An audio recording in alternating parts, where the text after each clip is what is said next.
Assalamualaikum. I am Siti Sharmi Ikimba. My report is the continuation of report of Mr. Ali Akbar, the drug disorder component of effective refusal o ang mga gabay kung paano natin maiiwasan ang paggamit ng droga. Ang mga puntos na ito ay gabay kung paano tumanggi sa paggamit ng droga, lalo na ang cocaine. Sa isang maayos, malino at matatag na paraan, narito ang ibang mga step o paliwanag kung paano natin maiiwasan ang paggamit nito. Isa ay no should be the first thing you say. Sa tuwing may nag-aalok ng droga, ang pinaka-epektibo na sagot ay ang diretsong pagtanggi. Simulan agad sa salitang hindi. Pinapakita nito na ang buo ang iyong desisyon at hindi ka nagdadalawang isip na ayaw mo talaga sa droga.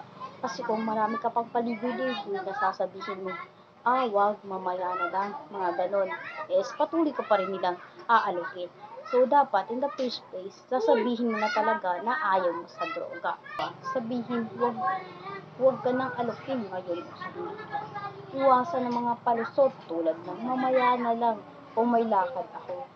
Maaari nilang isipin na bukas ka sa pagkokokain o pagkasyabu. Huwag mo na akong alokin kahit kailan. Nagbibigay ito ng malino at permanenteng hangganan. So, pag sinabi mo sa kanila na ayoko, wag mo akong aalokin ng ganyan. So, baka pagka next is hindi ka nilang aalokin. Kasi aware sila na ayaw mo nga sa ganun. Ayaw mo nga sa droga o sa cocaine. So, walang masama sa pag-iwas. Kung alam naman natin na kakasama natin ay maaari natin iwasan. Katatlo ay ang body language. Kauna is makipag-eye contact. Kadalawa, ipakita sa boses at mukha na seryoso ka. Hindi sapat ang salita, kailangan ipakita rin sa kilos na seryoso ka. Ang pagtingin sa mata o ang pagtitig sa kanilang mata ay nagpapakita nito na seryoso ka.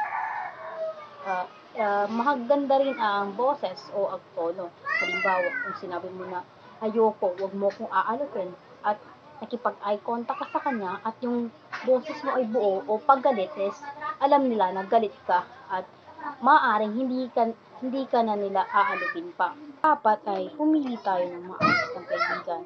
Maraming paraan kung gusto mong manatili sa pakikipagkaibigan, pero dapat yung kaibigan mo ay maayos at hindi nagsasyabu. Halimbawa, pwede mo siyang sabihin, sabay kayong mag-gym, nagpapakita ito na maayos ang intensyon mo at gusto mo talagang maging close sa iyong kaibigan. So, isa ito sa dahilan kung bakit piliin natin ang maayos ang ating mga kaibigan. Kasi alam naman natin na hindi maganda ang shabu. Ito ay nakakasama sa ating kalusugan at sa ating utak at sa ating kalikasan. Lahat-lahat nakakasama ito sa health. So, iwasan natin. The number 5 is ang pag-change topic o ibahin natin yung inyong pag-uusap. Kung ayaw mong direktang pag-usapan ng droga, ilayo ang usapan sa droga. Nakakatulong ito para mabago ang direksyon ng pag-iisip ng kausap at iwasan ang alok. Halimbawa, kung sinasabi ng mo inaalok ka niya ng droga, maaring mag-change topic ka para pero sa pag-change topic mo is hindi niya makahalata kasi baka ma-offend mo. Maaari mo rin siyang bibigyan na sabihin mo na ayoko ng ganyan, tol. Ang gabay na ito ay tumutulong para matutong tumanggi sa droga ng maayos. Pero, yung hindi siya ma-offend. Malaking bahagi ng pagtanggi ay hindi lang sa salita, kundi pati ang kilos, tono, at layunin mong panindigan ang iyong desisyon. So, ayun, iwasan natin ang droga o ang cocaine kasi nakakasama ito sa atin. Example of goals set in vocational counseling. Ito ay ang step na makakatulong sa isang taong naghahanap ng trabaho o gustong paggandahin ang kanyang sarili. Makakahanap ng magandang trabaho Narito ang ibang step o pwede natin gawin kung gusto natin maghanap ng trabaho. Number 1 is 8 job contacts per week. Pwede tayo magkaroon ng 8 makikipag-ugnayan tayo sa mga kumpanya o sa taong maaaring tumulong sa pagkuha ng trabaho ng bawat linggo. Maaaring kabilang dito ay ang pag-a-apply natin sa online, pagbisita sa mga kumpanya, pagtawag o pag-follow up. Layunin nito na panatilihin ang aktibo natin paghahanap o para maginhanyo tayo para maghanap ng trabaho. The number 2 is develop a resume. Gumawa ng maayos at professional na resume na naglalaman ng inyong mga kasanayan, karanasan at edukasyon.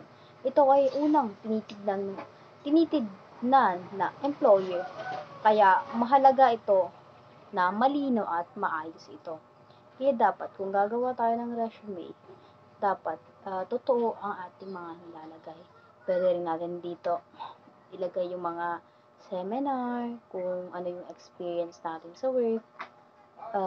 Pero bawal dito yung gawa-gawa lang. Dapat talaga yung totoo na ginawa mo o naging experience mo. Number 3 is send out 2 resume with a cover letter per day.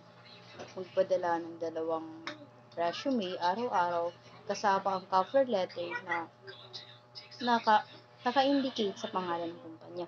Pinapakita nito ang kasipagan at desidido ka na makahanap ka talaga ng trabaho. Number 4 is go to the job service twice per week. Bumisita sa job service office tulad ng PESO o mga employment office like sa City Hall 2 beses sa isang linggo. Doon makakahanap ka ng bagong job listing, career counseling at suporta sa paghahanap ng trabaho. Nagpapakita na naman ito na willing ka talaga gawin ang lahat para makakuha ka ng trabaho. Is enroll a job training program, vocational exploration program. Ang pagsali sa mga job training programs ay isang positive paraan para matuto ang mga practical na kasanayan na direktang magagamit sa trabaho. Halimbawa, may mga training para sa welding, caregiving, automotive repair, computer skills, at iba pa. Kadalasan inaalok ito ng TESDA, mga paraan LGOs o NGOs. At madalas ay libre o may maliit lang na bayad. Bukod sa pagturo ng skills, tinutulungan ka rin nitong maging klarifikada sa mga trabahong may mataas na demand. Like sa TESDA, hindi ka nagbabayad sa TESDA, ikaw pang binabayaran o parang may allowance ka pa.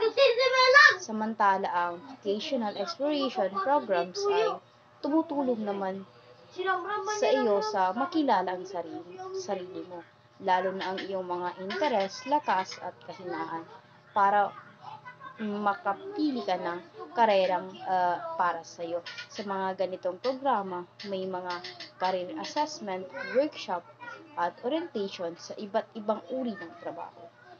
Mahalaga ito lalo na kung hindi ka sigurado kung anong path ang tatahakin mo sa pamamagitan nito, mas mapag-iisipan mo mabuti ang susundin mong trabaho o ang edukasyon. Like, itong training na to is parang easy siya na kung ano yung gusto mong maging trabaho in the future. Number 6 is take a job skills related class. Ang pagkuha ng mga klase na nakafocus sa mga alam mo ay malaking tulong para sa'yo. Para na rin naghahanda sa work in the future. Ang communication skills ay mahalaga sa halos lahat ng trabaho. Ito ay kakayahang maayos na makipag-usap at makinig, magpahayag ng idea. Ang computer literacy naman ay isa sa mga basic requirements na maraming trabaho ngayon, lalo na sa opisina o ang online na trabaho. Bukod dito, ang customer service skills ay ginagamit sa retail, call center at anumang trabaho na may connect sa mga tao at sa mga computer. Ito naman is yung marunong ka talaga sa computer. Ang mga ganitong klase ay maaaring kunin sa school, online platforms like Facebook, training centers, o sa mga pamamagitan ng government programs like yung sa training. Pwede ka rin dito mag-aral. Confidence of qualification at mas magiging competitive ka sa trabaho mo, ibig sabihin, mas malaki ang chance mong makatanggap ka ng trabaho na gusto mo. So, pag alam mo yung trabaho na gusto mo is, mas sisipagin ka pang magtrabaho. The number 7 is consider and collect information on educational possibilities. Maganda na mag-search muna tayo o magtanong-tanong patungkol sa pwede mong pag-aralan na makakatulong sa'yo makahanap ng trabaho. Halimbawa, may mga TESDA courses kung saan pwede kang matuto ng welding, caregiving, computer, driving, pagluluto at iba pa. Minsan, libre ito o maliit lang ang bayad. Kung gusto mo mag-college, alamin mo kung anong course ang bagay sa'yo o kung anong course ang gusto mo.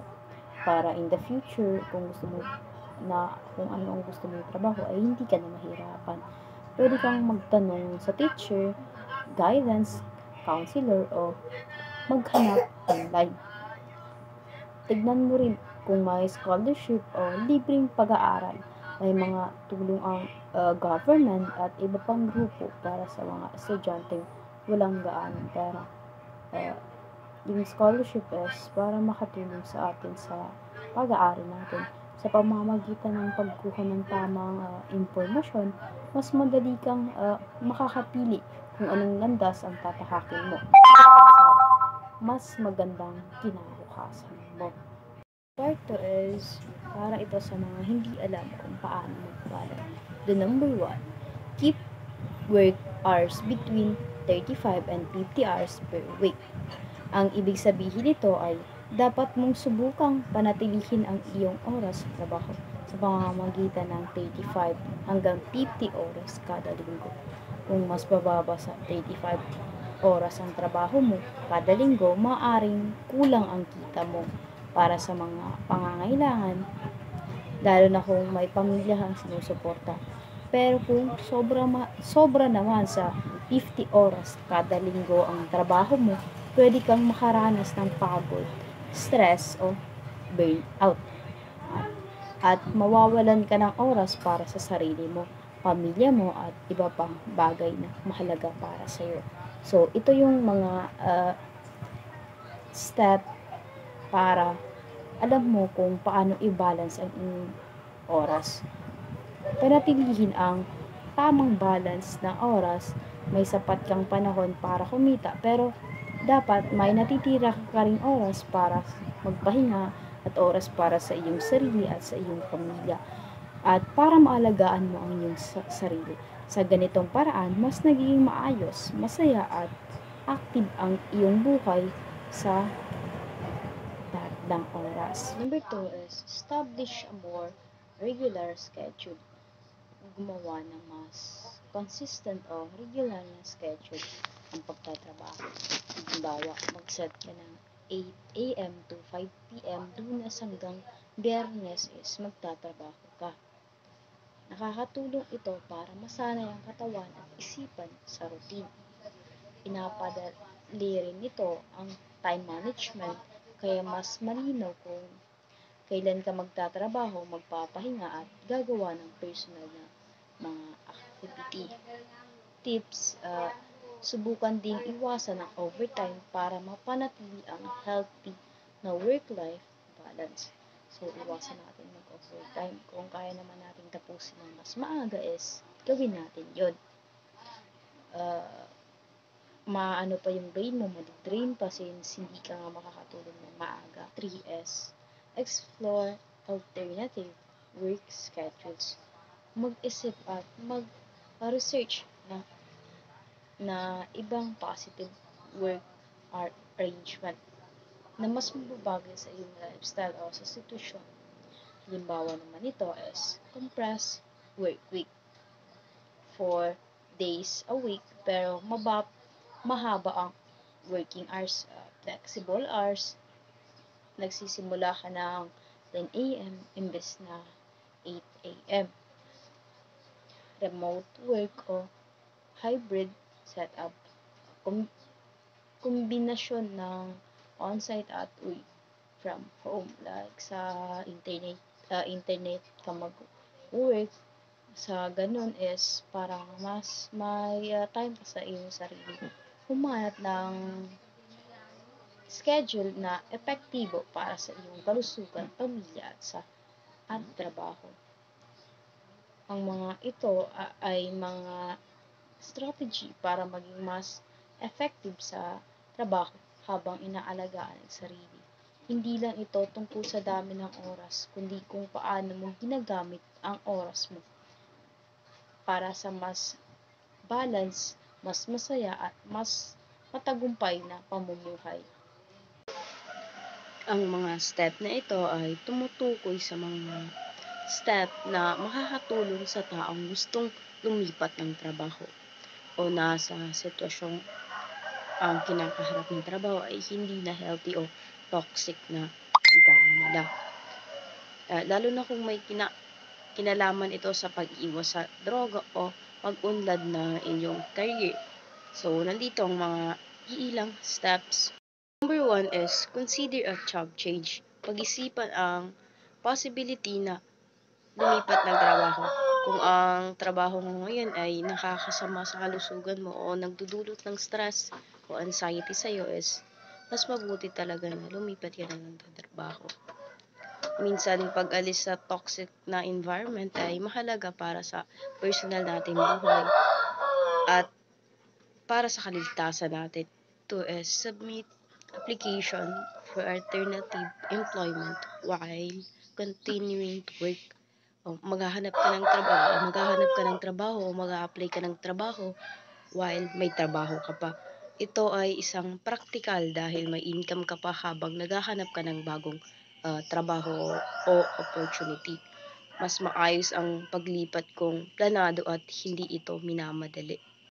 Number 3 is modify the work environment to reduce risk of drug use, improve working conditions. Kung hindi agad makaalis sa trabaho, subukan baguhin o i-adjust ang environment mo o iyong sarili para hindi ka ma-expose sa tukso ng droga. Halimbawa, umiwas sa mga katrabaho mong gumagamit nito, maghanap ng mas tahimik na lugar o office para sa iyo. Maaari ring mag-suggest ng changes sa employer para mas gumanda ang working conditions. Number 4 is enroll in a career exploration class. Sumali sa klase o seminar na tumutulong alamin ang mga iyong career na nababagay sa iyong skills, interest o sa personal mong gusto. Makakatulong ito sa paggawa ng mas matalinong desisyon sa susunod na iyong tatahakin na trabaho. 5 is enroll in a jobs or skills that alternative career-related educational classes. Mag-aral ka ng course na makakatulong sa pagdagdag mo ng skills like sa TESDA, online courses, vocational schools, o kaya naman sa mga course na ipo-force ka nila kung gusto mo talaga na course. Kung gusto mong lumipat ng trabaho, kailangan ng bagong kaalaman at mga step na ito ay tungkol sa paghahanap at paggawa ng matalinong desisyon o karil, lalo na kung gusto mong iwasan ang masamang impluwensya sa kinakaharap na trabaho. Sa pamamagitan ng pag-aaral, pagpaplano at pag-a-adjust, mas mataas ang chance na makahanap ka ng mas ligtas na trabaho at matagumpay na trabaho. Ang mga pahayag na ito ay nagbibigay ng impormasyon na importante tungkol sa HIV/AIDS, kung paano ito kumalat kung sino ang may mataas na panganib at kung paano ito maiiwasan. So, nandito yung mga iilang paliwanag o steps paano natin maiiwasan ang pagkaroon ng HIV. Number 1, ang pinakamataas na may tsansang magkaroon ng HIV ay mga taong gumagamit ng IV drugs at ang kanilang sexual partners. Mataas ang tsansa ng pagkahawa ng HIV sa mga gumagamit ng injectable na droga dahil kadalasan nagpapalitan sila ng karayom, pati na rin ang kanilang sexual partner ay nagiging delikado dahil maaaring mapakita sa pagkikipagtalik o sex. So, guys, kaya dapat nating iwasan ang HIV kasi ito ay isang virus, nakakamatay ito at wala itong lunas. Number 2 is tatlong pangunahing paraan ng pagkalat ng HIV. So, ito yung mga reason kung bakit kumalat sila. Nakikipagtalik sa taong may HIV nang walang protection. So, dapat magamit tayo ng condom kung ano man tayo. Kasi, gaya nga ng sabi ko kanina, ang HIV ay isang uri ng virus na walang lunas. Ikadalawa is ang pagbabahagi ng karayom o ang sinulid ba. Like dito naman is sa mga nagtatattoo. Diba, alam naman natin yung mga ibang nagtatattoo is hindi sila change ng karayom. So, pwede siyang malipat doon. Since sa dugo ito nagkukontak ito sa dugo. So, pwede siyang ma-change. Makakalat ng HIV and sa saliva rin. Pangtatlo is mula sa nanay papunta sa sanggol. Habang buntis o sa panganak. Sa nanay, alam naman natin na pag yung nanay natin is may HIV is pwede natin na itong makuha. Mahalagang alam natin ito para makaiwas tayo sa may HIV. Ang HIV ay hindi naipapasa sa simpleng hawakan o kikisalamuha. May tiyak na mga paraan ito. Interact talaga like as in, hindi porket tatouch mo siya magkaka-HIV ka. Hindi na ganon. Number 3 is hindi halata kung may HIV ang isang tao dahil like normal ka lang talaga. Yung HIV is nasa loob talaga natin siya kasi virus siya. Maaring mukhang malusog ang taong may HIV kaya't hindi sapat ang pagtingin lang sa panlabas. Kaya rin may mga taong hindi nila alam na meron na sila ito. Kaya mahalaga ang mag-ingat and magpa-check tayo sa mga doktor. So, hindi nakakahiya kung ikaw ay may HIV kasi hindi lahat ng tao ay nakuha nila yun na sila mismo ang may gawa. Maybe maybe naanuin din sila nahawaan ng mga taong may HIV. 4 is kung gumagamit ng IV drugs at nagpapalit ng karayom, ang pinakaligtas na gawin ay gumamit ng panibagong karayom. Like sa mga nagtatato, diba? Iba-iba yung karayom per client. Kung hindi pa kayang tigilan ng droga, iwasan ang pagbabahagi ng droga sa iba. Gumamit ng bagong karayom o linisin ng maayos. Gumamit ng bleach solution para bawasan ang panganib. Kung hindi natin kayang iwasan ng mga ganito, please lang, wag na tayong ilipat yung sakit natin sa iba.